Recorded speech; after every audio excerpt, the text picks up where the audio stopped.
What's good, everybody? Welcome into Bet and Breakfast on a Saturday morning. I'm Donald Smoot, got the homie Reed Wallach with me today. We're going to be going through a lot. There's a lot of stuff happening in the sports world. We have seven game sevens over the next 42 hours. We have five in hockey, two in the NBA. We're going to talk about all of that. We're going to talk about the NBA stuff that happened last night, right? We have a couple teams going on to the conference finals already. We're waiting for those matchups. So we have a jam-packed show. We have a jam-packed sports weekend. Reed, what's going on, man? Nothing. Like you said, two best words in sports. It's like the most cliche thing, game seven, but I mean, it's going to be sick. I feel like second round game sevens hit a little bit different because there's still a lot, like the volume is still there from like a first round series, but they're more intense. There's more on the line. You're trying to obviously go to the conference finals in the NBA. And then these playoff series in hockey, I mean, five game sevens, can't really ask for much more, the intensity, obviously. And yeah, I want to hear though. We're going to get into a little bit, but your thoughts on the NHL playoffs and all that, because I know you and Ian got rookie and the vet going, so I want to hear how that's going to pan out after round one. Yeah. So Ian and I we honestly kind of agreed on a couple of them. I would say that we agreed on maybe like four or five of the eight first round series. I think there was only one series that we had where we had like um the same team, same amount of games. Mm. Everything else, we have a couple that we are like split on. Like, so even though that Ian is a Maple Leafs fan, like to the core, and he's just going through it right now, he had the Lightning winning in seven. So for betting purposes, he's That's an set up. emo hedge if I've ever heard one. Yeah, Before it even started. he had the emo head set up. So he has that. He also had the Hurricanes beating the Bruins. Because I had my third eye open, I had the Bruins winning in seven. So Okay. this is exactly where I thought they were going to be. And we'll go through it a little bit later, but we are kind of tied right now. I think we each have. I actually no, I think I might be up.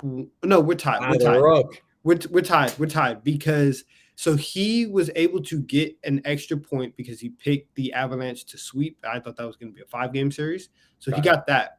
However, I made it up because I said I picked the Blues to win the series, and the And he Blues, had the wild. yes, and he had Okay. the Wild. So I had the Blues in the first round. So I think we're tied right now, and it's very funny that basically everything is going to come down to Game Seven for the first round. So that's going to be fun, and we're going to get into all that stuff later. I want to start in the NBA because last night we had two game sixes, and I even want to go. I want to save the Celtics Bucks talk because we're going to get to that when we talk about Game Seven. So I want to talk about the last two game sixes in terms of teams clinching to go to the conference finals. So you have, and we'll start with Warriors Grizzlies last night. Warriors end up winning 110-96, close out the series, and it's it's fun. Like I'm a Warriors like supporter. I'm a fan of them. Steph Curry's one of like he's my guy. But there was a little bit like different kind of energy, you know what I'm saying? Like in Chase Center last night. I'm not gonna say front runner, but like kind of, like Yeah. what did you see when you were watching the game? Yeah. I don't know. I'm not super sold. I mean, I've been thinking for a little bit now. There's no real like great dominant team this year. It's just a lot of like really good teams. That's not like a slight. Just like these teams are all like really good. I don't think there's like a bad team. But for the Warriors, I don't know. Like they did it in game four also where they were down the whole game and they pull away late and they're celebrating like they just won the series and everything. Then they go and I mean, they essentially lose by like 50 to the Grizz. They benched everyone and made it look a little nicer. They lost by 35, I think. Then game six, also like kind of a really lackluster performance for a playoff game, like must win. You lose, you're going on the road to game seven. I get they buckled down at the end, but I don't know. It's a weird vibe with them because they're not the same Warriors. It's a different team. They're pretty young outside of like the core, you know, I'd say four veterans. You want to throw Looney in there. Besides Yeah. that, it's a pretty new team. They're fun and stuff, but it was a weird vibe with them. I think that the swagger, it feels a little unjustified, if that makes sense. You know what I'm saying? Like, I don't know, like a lot of trash talk and stuff against a Grizz team that like they're without their best player and they're playing really hard. I don't know. It was just a weird taste in my mouth from that Warriors series. Really like unimpressive, I think, all around. Okay, here's what I'll say to that. So one, I still have the Warriors in the finals. I think that they are still going to end up in the Yeah, finals. I mean, one, you got 4 more games to win. Yeah, I think, yeah, just before, I still think the Warriors are finals contenders, but like that series, I was a little doubt. I thought they were a little overrated going into the series, and my concerns were a little justified. But we got to see who they're playing before I like. I will say this: the Warriors, and not that like it should matter off of these like two guys, but they did lose Gary Payton, who Oh yeah, ended up being in the starting lineup. He's their best perimeter defender, and once you take him off there, and like you have to start putting Wiggins in that spot to guard Ja or to guard whoever, on the perimeter, you lose a little bit of depth there. And even last night, like they didn't have Otto Porter, who basically saved them in game 4. Like he was the only one who decided that he was going to be a credible shooter. My thing with the Warriors, and I'm very, very curious because we've seen it one way and we've seen it another. In the Denver series, we saw Steph Curry be Steph Curry, right? We saw Steph Curry be able to score 30 points in 25 minutes. The efficiency was there. You did not see that in this series against Memphis. And my thing with the Warriors that I'm seeing right now is Steph is just not being Steph. It's not looking the same. The defense is still there. They're still like a great defensive team, and they can make all the stops and they can be in everything. But you need Steph to be the driving force because Clay is going to give you game 6 Clay, and he's going to come in clutch whenever you need him. But he's also at this point going to have those 2 for 14 nights. yeah, Jordan Poole is still a baby in this league, and I'm not going to depend on Jordan Poole to give me 30 every night. So Steph, offensively, you have to be driving the bus. And he hasn't necessarily done that. And it's a different thing when you're shooting 16 threes a night and you're making 6 or 7 of them rather than going 5 of 16, 4 of 16 from 3. That, like we know Steph to be a 40% 3-point shooter. He's been terrible these last couple games. I saw something like his true shooting percentage is at like 60% for the series. And that's just because he's been getting to the free throw line. yeah, But it's starting to feel very like 2019 James Harden-ish, if that makes sense. In terms of like the efficiency is falling off, but the volume from everywhere else is still there. So the true shooting the numbers look good. yeah, so the numbers don't look as bad. But that's my only concern about the Warriors is Yeah, that Steph isn't like MVP Steph. I think you make a really good point about the depth of the team, and the Otto Porter injury. It seems like he'll be fine long term. Yeah. Maybe they sat him out precautionary. They say Gary Payne's gonna get reevaluated in like a week or two. That would be pretty crazy if he came back, but that's kind of my thing with this Warriors depth. It's not the same team. It's they're, if you're what they call like the PTSD lineup or whatever, Clay's not the same defender anymore. And Steph, he's become like a fine defender, but Poole is lost on defense. Like the defense is kind of the big issue. They could score, but when you look defensively, it's becoming kind of a concern. And, we'll get into maybe with the Dallas Phoenix series, but if I had to say right now, if they played Phoenix, I like how they match up with Phoenix actually, and I would probably pick the Warriors. If it was Dallas, I kind of like Dallas to beat the Warriors. I think they actually match up really well with them. They won, I believe, 3 of 4 games against the Warriors this season, Dallas. I just think, again, Dallas has these like, they have the Dorian Finney-Smith, the Reggie Bullocks. They could kind of stick onto Curry and stuff like that, where the Warriors defense, that can maybe taper off, and, Luka can maybe just get real loose and kind of just have his way with that defense. So that's kind of how I would see it. But I think you make an excellent point about the depth of the Warriors. It's kind of being tested here, especially because, again, if Draymond's not going to, and we're going to get into it, but if Draymond's not going to look to score at all, like that's a really big issue. As good as he is on defense, being a total 0 on offense, like that is a big red flag. And, you look at maybe potential Dallas series, that means you could keep a guy like Maxi Kleber on the floor and he could spread it out the other way. And all of a sudden the floor is open for Luka Doncic.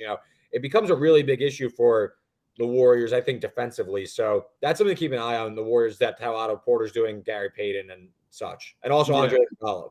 yeah, and the Iggy point is real. I want to go to that Draymond point Mhm. because so I agree. I think at a certain point you have to at least look at the rim and at least keep the defense honest and excuse me, and at least keep the defense honest in that sense. Somebody who also said that was Kendrick Perkins, and I don't know if you saw, but so so Perkins had said that Draymond needs to that he hasn't been as aggressive as he was in the past, which I think both of us can agree like that's very true. And Draymond goes post game, says, starts name calling and calls Kendrick Perkins a starts calling Kendrick Perkins like an ogre. And Perkins responds on Twitter and says, "You not handsome or cute, and I've had a dime by my side before I had Jerry West on my socks." So I don't know if there's anything that's like there's no actual basketball in here. But if you had Draymond or Perk, who are you taking? In a fight or in a game?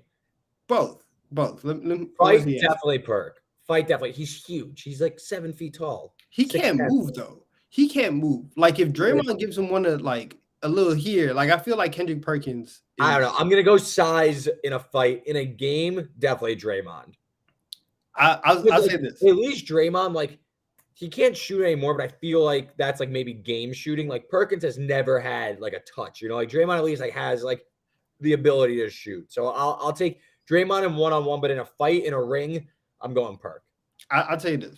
So probably about a year ago to this point, I was back in Austin. I was graduating. It's grad week, and I go out to lunch, and I go to this barbecue spot in Texas. And as I'm walking out, there's like a long line of people sitting in. As I'm walking out, there's Kendrick Perkins, Really? sitting down, getting ready to go into this barbecue spot. And I had to do a double take, and so I was with my girlfriend's family, and they don't follow basketball like that. And so I was like, do y'all know who that is? And it was like, no. And I was like, that's NBA champion Kendrick Perkins. And so it was cool to see him. But I look at Perk and I saw him, and just sitting down, I can tell, oh yeah, he's washed.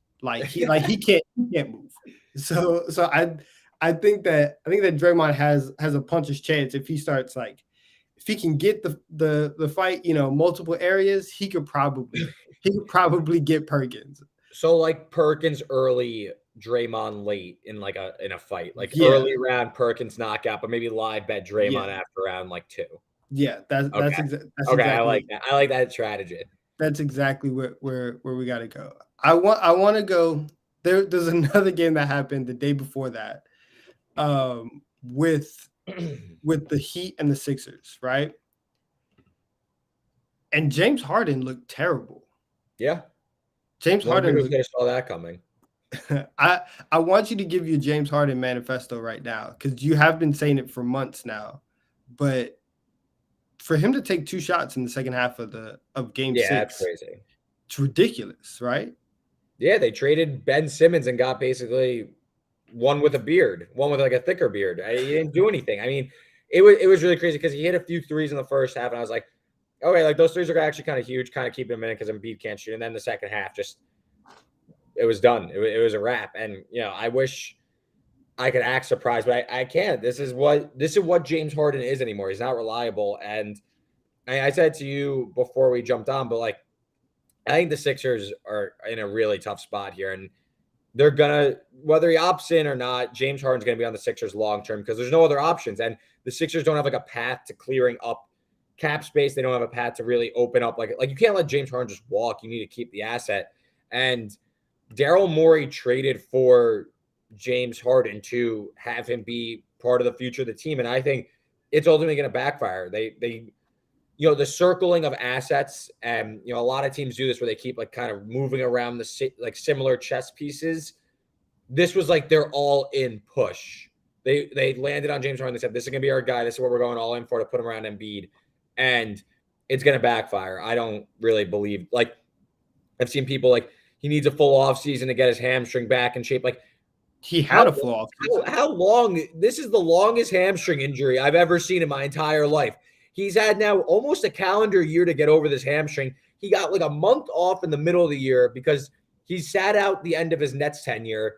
Then he gets traded. Then it's the All-Star break, and then he's at like the first week or so with a hamstring injury. So like, how much longer does this guy need? And like, you're counting on a guy that hasn't ever really put in any sort of effort, like at least on record, to like really being committed to his body, not being in the club, really taking this seriously. Like, I see people like, well, Chris Paul did it. Well, like Chris Paul's like one of like arguably He's the best one. ever, and like went vegan. You're telling me James Harden's going vegan all of a sudden? Like, I would be shocked if that happens. Sure, but like this guy's entering. Correct me if I'm wrong, but I'm pretty sure it's year 14. He's going to be 33 when the season starts, give or take like a year or two. He's like, he's like, I think 115th in minutes played ever. Like, so he's quickly climbing the list there. Like, you're not getting those miles back. They're done. Like, he's not getting that burst back. So like, yeah, he's like a good player, but like he's going to get something close to a long-term max contract. Maybe it's not like the super max, but he's going to be on the Sixers roster for the long term. And I actually think that if they're going to keep Doc around also, I'm still not sold on that. But like Embiid might want out soon. I would not be shocked if this year goes again. If they go back, they'll be fine. They'll win a bunch of games. But if it's another second round exit, like keep an eye on what Joel Embiid's going to be thinking, because this is the roster and you're going to bog down Tyrese Maxey. You have no other rooms to improvement because, we get into the Tobias Harris thing, but this is who the Sixers are now, and I don't really see a lot of upside. There's only one person, or I guess there's two people who want James Harden to get the Supermax. It's James Harden and it's Russell Westbrook. Because if everyone stop talking about him. Yes, because if James Harden gets the Supermax, Russell Westbrook would no longer have the worst contract in the NBA, and it would be James Harden. I saw the number; they were saying something close to like $60 million at the end of the Supermax, like year 5. He would be getting paid $60 million.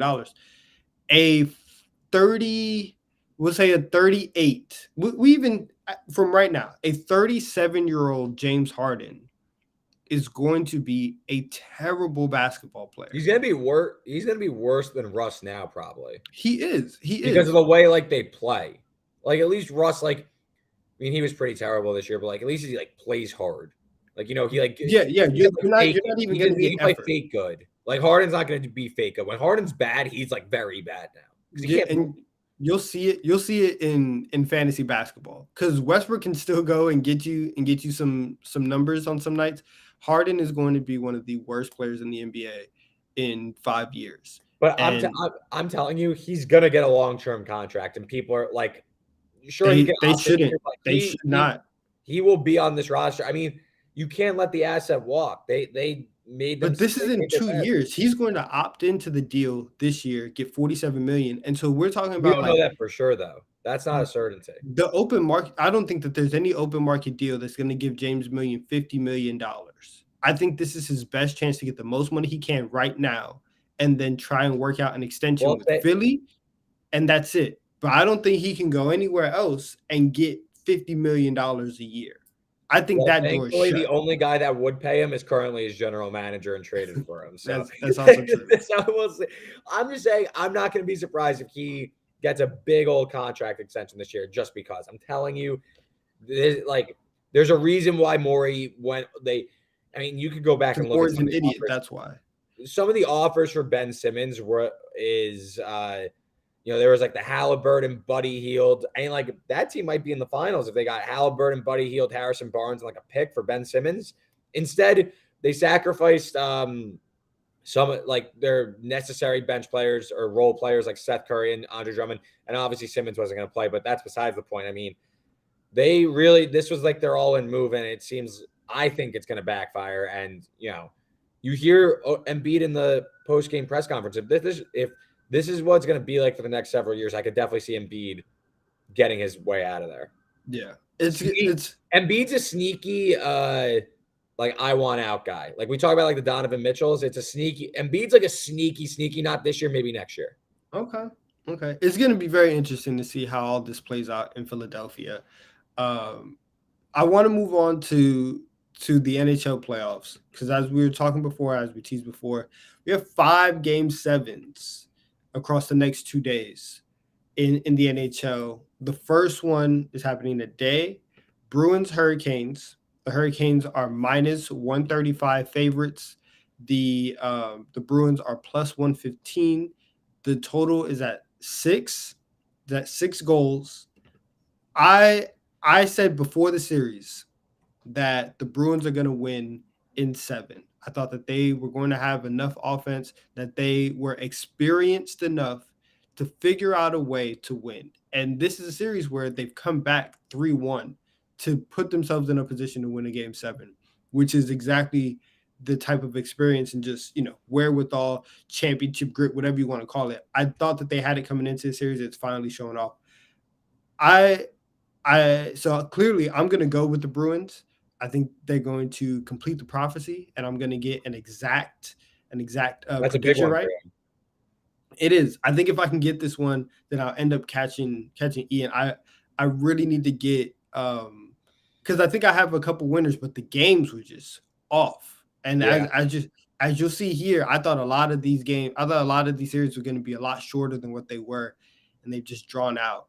Yeah, well, I guess so. That's like that's the rookie part of you, right? Like you're still getting like I guess so. your bearings with like an NHL playoffs. I mean, the margin, all these games are tight. All these, it feels like the margin for error is so thin, and I love it that we got all these game 7s. But I guess we're gonna go game by game, but I bet every game 7 under. So all 5, Okay.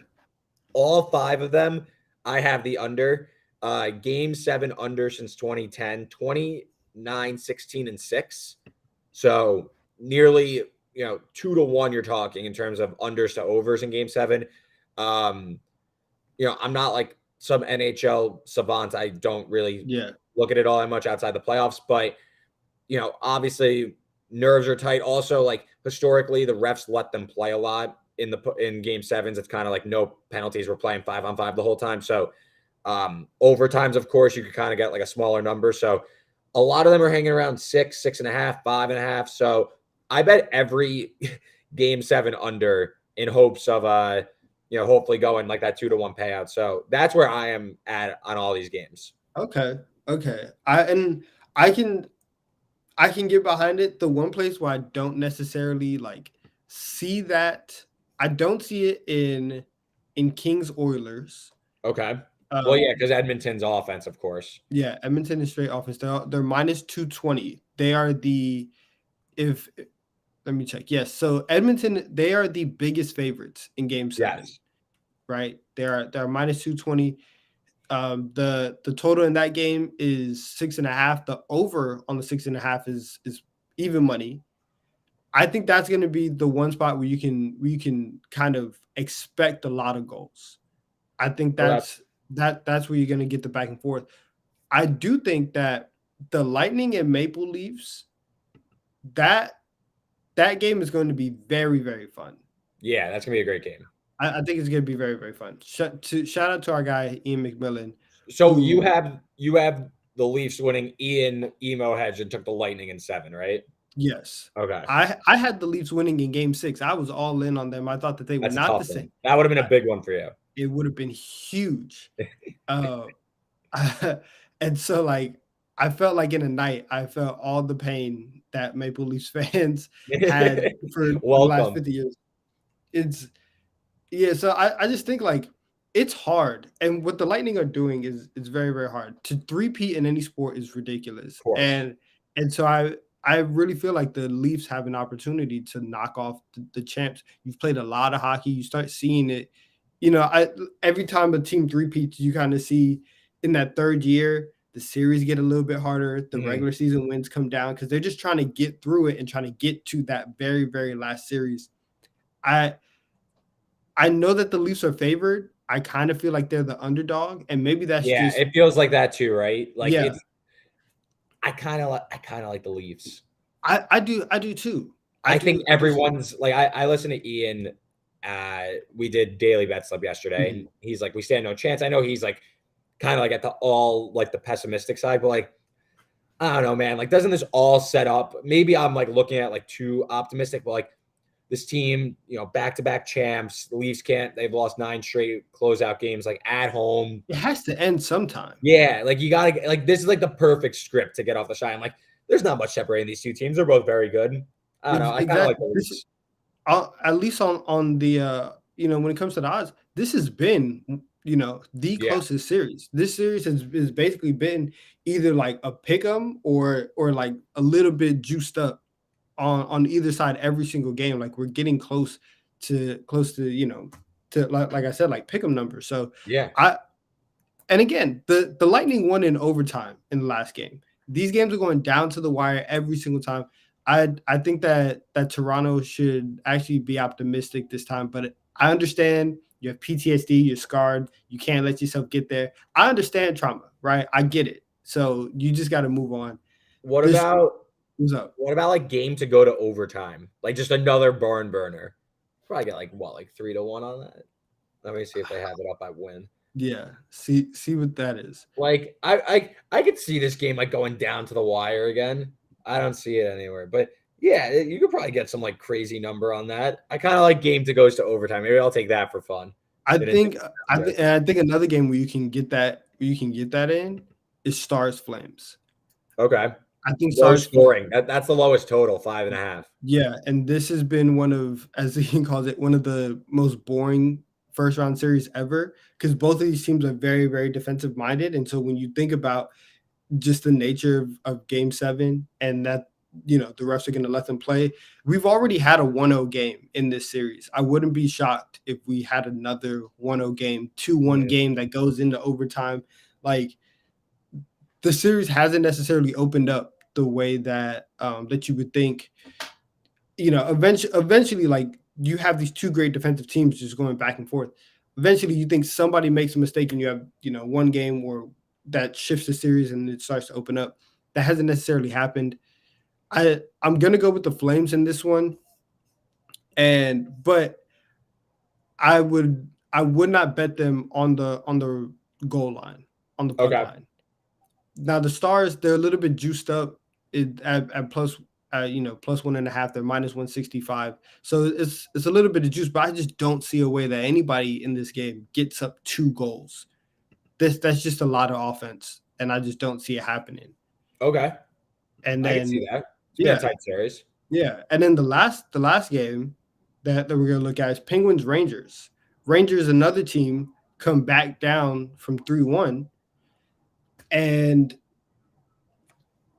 the Rangers have fixed their offense, or not their offense, excuse me. They fixed their defense because you have Shesterkin in the back and he's going to stop everything. But you can't expect him to have like a game 1 performance where he has 80 saves every Yeah, I single mean night. that was ridiculous. That's a generational game, and Yeah. it sucks that it was wasted in a loss. But they fixed the defense. They are finally putting up a little bit of resistance to Pittsburgh. Sidney Crosby is going to be out for this game as well, so you have a little less Is he offense for. confirmed out for this one too? Yes, Okay. Yeah, Crosby's they're confirmed running out. out of bodies. Yeah, so if you're not gonna have that like offensive figure that's gonna put a whole bunch of pressure on the Rangers defense, listen, this is Game 7. It's Madison Square Garden. You're gonna have the home crowd on your side. I'm gonna pick the Rangers. They were also my pick coming into the series. I had them in 6. So listen, let's just get it done. And I listen next week whenever we come back, I will let you know exactly how this whole thing plays out because this is going to be a stressful. If I can get, because Ian and I are going to do the rookie and vet thing for the entire Mhm. playoffs. If I can get a lot of points and maybe even go into round 2 with the lead, we're here. We're Because here. now you like know what it's all about now. You Yeah, know, like I've maybe seen go a it. little bit longer on the series. You got to, you kind of seen it a little bit. Yeah, I Bad taste. listen. I have my toe in the water right now. I'm ready to jump in. I'm ready to dive in. If we can get to round 2 in a very solid spot, we can get there. And Yeah. so I'm ready to give the update. Hopefully everything goes well. Yeah, I took the Rangers before the series at like minus 120. I thought that was done, obviously. And then, Yeah. back to back comeback performances from the Rangers. Now I'm feeling pretty good. Obviously, like have a better number than this money line. So I'm hoping the Rangers could come through for me. I also have my Hurricanes future. So I'm against you today, but at least one of us gets to win. I guess Yeah. that's Well, not even, because you still have 2 more rounds to get through. yeah, Just but to get to the cup. So it's again, either so it would be the winner of the Hurricane series plays the winner of the Rangers series, right? yes. I like whoever wins the Hurricanes Bruins game. I like them over the winner of the Rangers paying. Like, you know what I mean? Like Yeah. in any No, I matchup, get I like the team coming out of Carolina, Boston. that's fair. And I I'll think probably bet that like series price also. I need to check my bracket, but I honestly think that we might be on the same page, because I think I have Boston going to the conference finals. And I also like whoever wins the Leafs Lightning game, I like The them cup. to beat Florida, like for sure. That's Yes. that We're auto we're on bet. we're on the same page. We're on Yeah, the same either page. way. I like those. So like I like my final four. There's too many teams left, but yeah, that's talking hockey with Reed. Yeah, exactly. Listen, that's been Donovan and Reed. We've done that hockey. We're gonna move on to Let's talk games. about the stuff we don't like talking about, like basketball. Yeah, we're gonna move on to these game sevens on Sunday in the NBA. So first game is Bucks Celtics at 3:30 Eastern. It's gonna be in Boston. Celtics are -5. I think that that's a bit high, considering how all these games have played out. I know they're at home, and I know it's like game seven. I think being a 5-point favorite is a little bit too much I for agree. Boston in this spot. I I don't understand. And listen, to Boston's credit, they've won the games that they have won. However, the first game that they win, they shoot 65% from three in the first half. Just unreal shooting. The second game they win, Al Horford literally has the best playoff game he's ever had in his life. They were And down then like double digits going yeah, into the fourth, or like yeah. nine. And Al Horford just says like, I'm a superstar. So I'm just gonna he says, hop on my back, I'm gonna take us there. That happens in game four. Game six, once again, Jason Tatum has the second most points by a Celtic in an elimination game. He scores 46. So I want to give Boston credit, because they've done everything that they've had to do to get to this point, and now it's in a one game scenario. Anything can happen. I just think that Milwaukee has put themselves in a position to win. And if it hasn't been for like unreal performances, that if Boston's not getting an all-time performance from somebody, they're not going to win. And I don't think that you can bank on an all-time performance in a game seven, especially in a series that's been this like physical and just so much of a rock fight.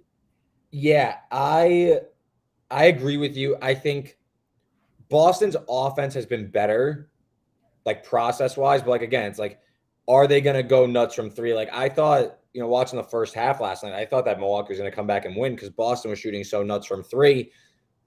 They have more weapons. The Bucks obviously missed Middleton, but again, the Bucks have the best player on the floor in a game seven, and we're gonna talk about in the Dallas series. It feels like Milwaukee. I don't know. It's really tough. There's not much separating these teams. That's why I lean Milwaukee with the points. I think you're going to get another barn burner. I just kind of lean with the team with the better player. I think that, like you said, you need Al Horford to have a playoff career high. You need Jason Tatum to go for 46. Like a lot of people talk about how Milwaukee pulled game 5 out of their hats, but like Boston had no business winning game 4. So like No, yeah. we're just gonna overlook that one. We're just gonna know. Like to me, especially in the first half, Boston, they were just hoisting from 3 and they were going in. But like if they ended up getting a little loose in the second half, but like Milwaukee, at least like they're getting to the line a little bit more. They're getting inside. Like Giannis is getting to the rim. It feels like he's kind of wearing out that Boston defense a little bit. Whereas on the other end, Boston's kind of like, all right, well, hopefully these shots go in. Like it's like they're playing a more dicey game. Like, listen, Boston can come out and shoot 60% from 3 again and win. Like that's kind of how this goes, right? But like to me, it seems a little like the faucet's going to run out on Boston's 3-point shooting. I think that's kind of what's kept the Boston in this series the whole time. I don't know, like Marcus Smart shot like 4 or 5 from 3 in the first half. Like, is that going to happen? Like, it's game 7. It's going to be tight. I bet the under, shocker. I bet the under in the other game too, shocker. That one's down like 5 points from the open. I think you're getting 1975 style basketball. I don't think either team cracks 100. I think ultimately it's going to, like, listen, I just watched last year this, like, the Nets play the Bucks in a game 7. I was at the game. It was miserable. And it was really tight. Like, these teams are really, like, there's a lot of parallels, I think, between the two series from last year and this year. Maybe not like the same style, but like in terms of like that, like everyone keeps saying like this feels like the finals. That's what it felt like to me last year as a Nets fan watching Bucks Nets. So like it does feel like this is kind of it, and it's going to be war. It's going to be tight. You're not going to see much separation, and like it's going to come down to who makes a few more shots. And I just trust Giannis to go get a few timely buckets and win this one. Yeah, and I was Pat Connaughton. Guys been playing lights out the last few games. Listen. Also, sit Grayson Allen. What are they doing? He's awful, and he's been awful. What are they doing? Like, so last night. So many reactions to what you just said. One, the Marcus Smart point is very, very fair. He started off 4 for 4. Tatum started off 4 for 4 from 3. Like if that happens, you're gonna lose. Like, you know, what are you gonna do? Like, it's a make or miss league. You know, you just have to throw your hands up. So that's one. Two, in terms of like Giannis wearing out the defense, if they keep calling these cheap charges on Grant, if I see Grant Williams and Marcus Smart blocking fouls, they are blocking fouls. They're either blocking fouls or no calls, right? Because one, they're both moving, they're not set. They're both moving at the same time, and also on top of that, Giannis is actively like sliding away from them, right? And once again, they are moving. They are not set. And so it's either a blocking foul or a no call. And I think that in game 7, you're going to get a lot more no calls. I agree. And so just like you said, I think this game is going to be under 100. There's that. Pat Connaughton, I bet him over 11.5 points yesterday. He is money. He's the only role player who's been like consistent and who is coming in. He hits all the big shots. He has like he hits like bombs too. And it's the crazy ones where he catches here and he doesn't even get the full shot up. Yeah. And it's right there. It's like an old man 3. So Pat Connaughton, shout out to you. You're doing your job. Like really clutch player for them, especially when you're looking at like who else is in like that like wing rotation. When Drew Holiday is going 5 of 22 and just putting up terrible threes. Yeah, Pat Connaughton. Drew's not built for like the Middleton usage rate. He's just not built for it. No. And then your last point, Grayson Allen, he needs to be cut. Like he is so bad. Like I'm watching him, and it's to the point where I'm like, obviously Allen's a better shooter, but I'm looking at him in this series and I'm like, are you better than Thanasis? Like, you are not good right now. I have no idea. He's not making threes. There's no reason for him to be out there. There's just straight up none. And so that's why you're seeing Milwaukee go to George Hill, because at least George Hill has experience, right? Maybe he's learned from 2017. He hit a free throw down the stretch, but like, yeah, that's the only way that you can go, because Grayson Allen's giving you nothing. So I think we're pretty much in agreement on a lot of the stuff in Bucks Celtics. So I'm taking the Bucks to win the game. I'm assuming you are as well. Yeah, but like I'm not like confident. Yeah. Like, so you would take the points rather than yes, I would take the points. I like the under a lot. I'll say, like, if I had to pick a winner, I will go with the Bucks, because like it doesn't seem like home court is that important. Each team has won on the opposite team's court twice now. Yeah. So yes. Yeah, right. Yeah. Each team has won on the road twice. So like, again, I don't see home court meaning as much in this series as much as others, which we're gonna get into in a sec. But like, I'll just go with the better player. Yeah. Like Giannis. I think he's hit a level. And listen, if the Celtics win, like, tip my cap. You know, like I'll side with the Bucks though. Okay. Now, a series where home court has meant absolutely everything. It's been so important. Has been Mavericks Suns. We've seen the Mavericks at home be a competent basketball team, and we've seen them go on the road into Phoenix 3 times and get the doors blown off every single time. We now have a game 7 from the Footprint Center. Suns are a 6-point favorite. Once again, back at home where home court has been everything. Do the Mavs have a chance in this game 7? And where are you leaning? I definitely think they have a chance. I think they're definitely outmanned, but it's game 7 and you have the best player in the series. So like you can't really ask for much more. It's similar to the Bucks, not handicap. It's a little bit different than that, but like it's going to be game 7, so it's going to be tight. The Suns are starting to look a little worn down. Maybe it's just the home road splits that have just been so impactful in this series, but like if you're the Mavs, this is all you could ask for, right? Get it to a game 7 and hope Luka could just go off for one game. He's been ice cold from 3. Maybe he could get loose from 3 and hit like 5 or 6 threes. If Chris Paul is going to play like Chris Paul has played since game 2, so that's now 4 games in a row, he's been real quiet. I lean Dallas. I also like the under here too, but I lean Dallas. I think again, I'm not confident. If Phoenix won by 20, it wouldn't surprise me, but like Dallas is at least Dallas, it seems like they have their identity figured out. Phoenix looks a little bit shakier.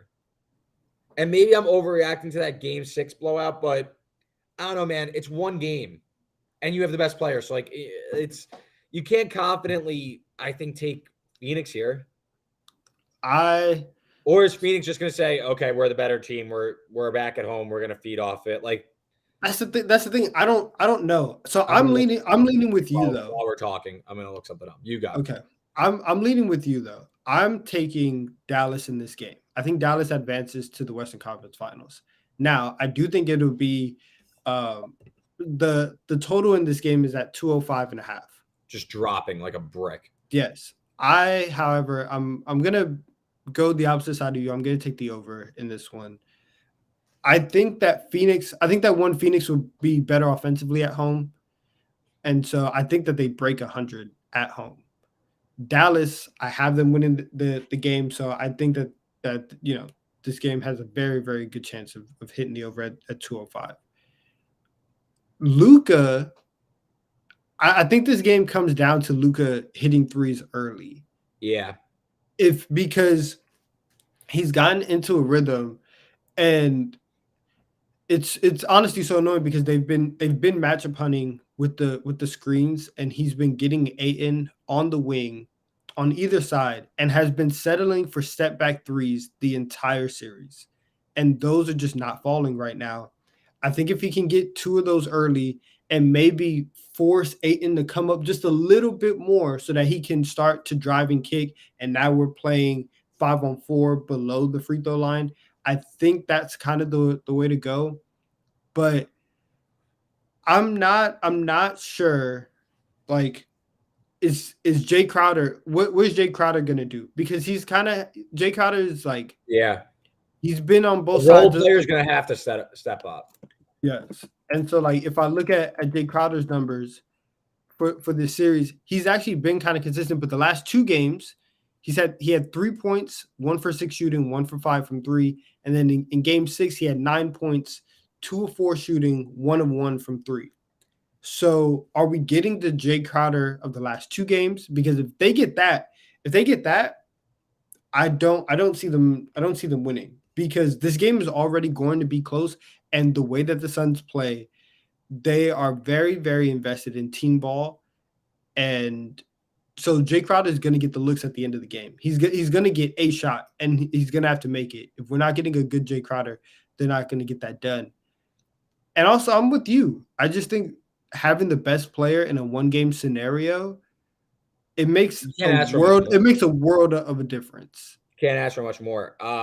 Just some like game 7 nuggets. Since 2015, home teams are 12-7 in game 7. So maybe a little bit lower than you would think. I think I saw a stat they were closer to like 75% all time. So it seems like recently that number's been a little bit diminished. But big favorites of 6 or more, they're 19-3 all time. Straight up or against the spread? Straight up. Shout out Matt Moore from the Action Network. I saw he tweeted that yesterday. But okay.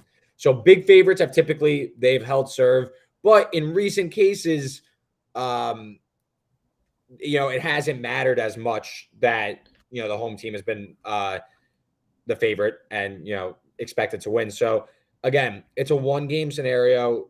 I think you're going to see a lot of variance, a lot of 3-point shooting. If it comes down late, like Phoenix has been the best clutch performance team in the league this year, so maybe Chris Paul and Devin Booker just take over late. I think I said to you 2 weeks ago, probably before the series, I said if there's gonna be a tight series, like Dallas' late game offense concerns me with like Luka step backs, but like I do think Game 7's a little bit different, and I think Luka is by far the best player in the series. So again, I'm not confident. I'll go Dallas wins. So I guess I'll take both road teams. Maybe I'll go 1-1, but I could definitely see Dallas hanging around this game. Again, it's one game, so like they got what they asked for, and like the way Dallas plays with a lot of 3-point shooting, like there's a lot of variance in their game. So like I could see a crazy result and Dallas wins with Luka going off. Yeah. Like you said, if Luka gets hot from 3 early, like Phoenix might be in some like real trouble. They might be, because it's all variance, and like Phoenix go cold from 3. I see teams all the time go cold from 3 in Game 7. Like think about that Houston series where they went, what was it? 27. For 27. They missed Yeah, 27 straight. like that could happen to anyone. It could literally happen to anyone. No. That can only happen. That can only happen to a James Harden led team. That's the only. Over 27 is ridiculous. But like, especially with the way Dallas plays, if Dallas gets hot from 3 and Phoenix hits a cold streak, they go down 10 early. Like, oh yeah, listen, they can hit a cold streak. Yeah, they're not gonna miss 27 straight threes. Two That's for 15. ridiculous. 2 for 15. Okay. That could also happen to Boston. We were just talking about like it's the 3-point variance. That unfortunately, like we're trying to like predict a game, and like it's pretty much gonna come down to who hits more threes and who goes cold. Because that's probably how it's gonna go. Yeah. If we get to like the second half, I'm curious how these things are gonna play out. I want to see how Ayton is gonna play. If Ayton's offense is going to be like the dominant force in this game, because if he's going, like Dallas really doesn't have anything for Ayton if he decides to get going. Like Kleber can't do anything if they're trying to go small and outshoot them. Like Finney Smith can't guard him down low, so that's going to be very interesting to see. Yeah. All right, let's wrap this thing up. We have best bets going on right now. I will give my second. What is your best bet? Not just in the NBA, not just in the NHL, but just for today, for this weekend. Where's your best bet landing? Yeah, big underdog in the UFC tonight. Finally got off my little cold streak. I was on a real cooler in the UFC, but I had a good pay-per-view week last week, so I'll try and put it together again this week. But I'm gonna go Luis Smolka. He's plus 245, massive underdog. I don't really know why. I think this fight's more of like a coin flip. Starting Davy Grant, who's lost his last 2 by decision. Smolka got knocked down the first round his last time out, but these 2 guys, they're like all finish. There's going to be a violent finish here. 26-30 fights, 30 wins combined, all by finish. Smolka is a better grappler. He could win by submission. I actually think that's the most likely outcome. Grant has like 8 of 13 wins. I'm pretty sure I'm doing this all the time in my head, but pretty sure it's 8 of 13 wins by submission, but the last one came in 2013. So kind of like an overrated narrative that Grant has like some grappling upside. So I like Smoke as a big underdog. I think there's gonna be a finish. So I'll take a shot on the big dog. Okay. We got some UFC action for tonight. My best bet is I'm betting on myself. We're gonna go. Okay. We're betting on myself. Love it. We're gonna sprinkle this little parlay together of Bruins, Leafs, Oilers, Rangers, and those are the 4 games that I am most confident in. And we're staying away from Calgary, like you said. You think that one's going to be tight? You have no interest. Yeah, because I thought that this series was going to be like 4-game sweep. I thought Calgary was going to get rid of Dallas very, very easily. They have proved me wrong. I now see that I know nothing about this series, so I'm staying away. Okay, that's smart. But these are the 4 games that I feel the most confident about. I'm going to bet on myself to come in, steal every last point that I can, and beat Ian in the rookie versus the vet challenge. And so I have not put it together. I don't know what the odds are right now. I got you. Okay. plus 799 at WinBet. So near I'm 8 to with it. 1 payout. I'm with it. So if you want to tell big payout for this weekend, I got you. So that is my best bet. I'm gonna bet on myself.